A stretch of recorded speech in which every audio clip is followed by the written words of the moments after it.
உறவுகளே, இப்போ என்னென்னா உருளைக்கிழங்கு அவரைக்காய் காரக்குழம்பு. உருளைக்கிழங்கு அவரைக்காய் காரக்குழம்பு. அதுக்கு கொஞ்சம் கரம் மசாலா போட்டால் மேலே போட்டால் கொஞ்சம் நல்லாயிருக்கும். கொஞ்சம் வாசமாக இருக்கும். அதுக்காக போடுறேன். கொஞ்சம் போதும், நிறைய போடக்கூடாது.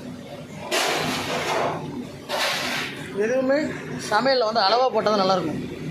நிறையா இருக்குதுன்னு சொல்லிட்டு அதிகமாக போடக்கூடாது. லிமிட்டாக போட்டால் தான் நல்லாயிருக்கும். சரியா?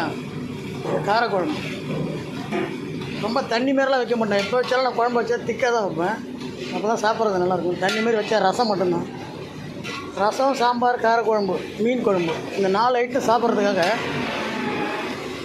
நான் எனக்காக தேடி வருவாங்க கஸ்டமரை. நம்பூர் ஆளுங்க தான்.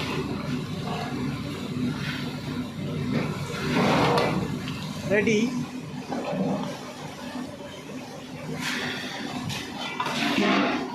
தேங்காய் அரைச்சி போட்டால் நல்லாயிருக்கும். ஆனால் துபாயில் தேங்காய் கிடைக்காது அதிகமாக. அதனால் தேங்காய் போடுறது கிடையாது. மிளகாத்தூள், மசாலா கொஞ்சம் அதிகமாக போட்டு விட்டால் திக்காயிடும். புளி கொஞ்சம் கொடுத்துட்டா தெரிஞ்சுக்கணும். ஓகே, பாய்.